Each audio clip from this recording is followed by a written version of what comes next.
నవంబర్లో శంకుస్థాపన చేశాం. ఇప్పుడు జూలైలో ప్రారంభోత్సవం చేశాం. Beautiful building. Cooperative bank branch కింద కానీ, పైన కోఆపరేటివ్ సొసైటీ కానీ, బయట మళ్ళీ 2 కమర్షియల్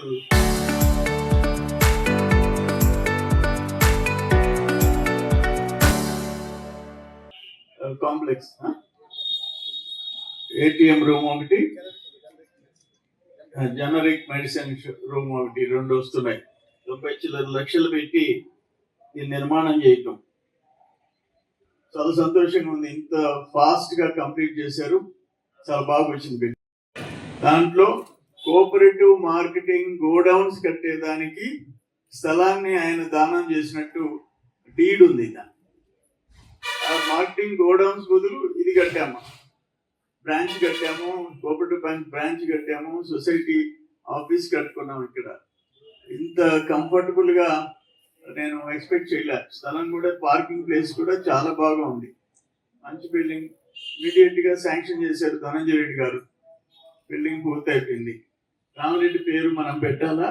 ఇప్పుడు ధనంజయ రెడ్డి గారు చెప్పినట్టు లోపల పైనేమో కోఆపరేటివ్ సొసైటీ మీద, బిల్డింగ్ మీద రామిరెడ్డి స్థలదాతన్న రామిరెడ్డి భవన్ అని చెప్పేసి కింద బిల్డింగ్ కూడా కనపడేటట్టుగా డేగా రామిరెడ్డి భవన్ అనేసి ఒక పేరు పెట్టేసేస్తే ఆయనకు కూడా ఆత్మకు శాంతి కలుగుతుందని చెప్పేసి నా ఉద్దేశం. నకిలీ పత్రాలు, బ్యాంకులో పేపర్లు దోపిడీ, వావిరెడ్డిపాడులో హరిజనుల పొలం, సరేపల్లిలో గిరిజనుల పొలం, చింతామణి అడిగితే చెప్తారు నీ సంగతి.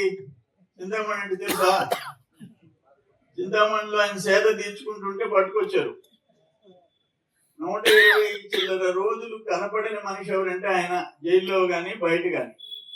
ఆయన లోకేష్ బాబుని, ఒక ముఖ్యమంత్రి మనవడు, ఒక ముఖ్యమంత్రి కొడుకు, చదువుకున్న కుర్రోడు, ఈరోజు ఇతర దేశాలకు పోయి పెద్ద పెద్ద కంపెనీలతో, అక్కడున్న ఉప ప్రధానులు, మంత్రులతో కాన్ఫరెన్స్లో మాట్లాడుతుంటే అందరూ ఆశ్చర్యపోతున్నారు.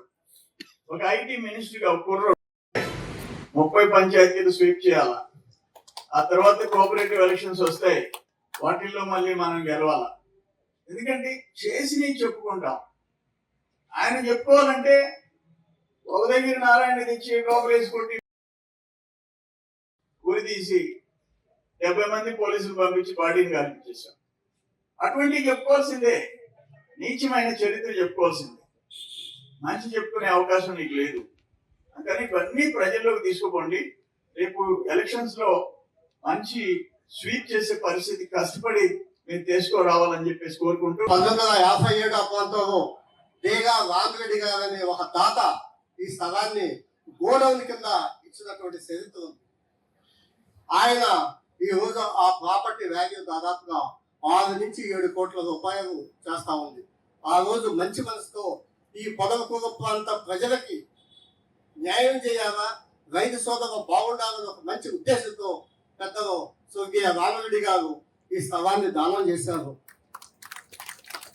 ఖచ్చితంగా వారి ఈ భవనం పేరు డేగా రామిరెడ్డి గారి పేరు పెడతామని మీ ద్వారా ప్రజలకు తెలియజేయడం జరిగింది.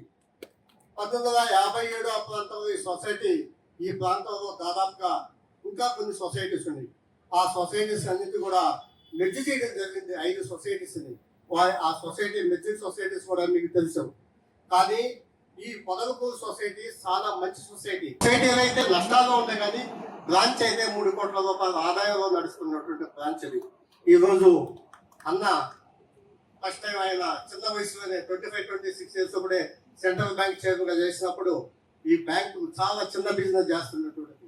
ఈ రోజు దాదాపుగా 2700 కోట్ల రూపాయల వ్యాపారాన్ని, 10 కోట్ల రూపాయల నెట్ ప్రాఫిట్తో ఈ రోజు బ్యాంకు ఇంతమంది పెద్దలు చేసినటువంటి సర్వీస్ వల్ల ఈ రోజు కోఆపరేటివ్ బ్యాంకు రైతులకి సేవ చేసడానికి ఎన్నో విధాలుగా సహకరిస్తున్నటువంటి బ్యాంక్.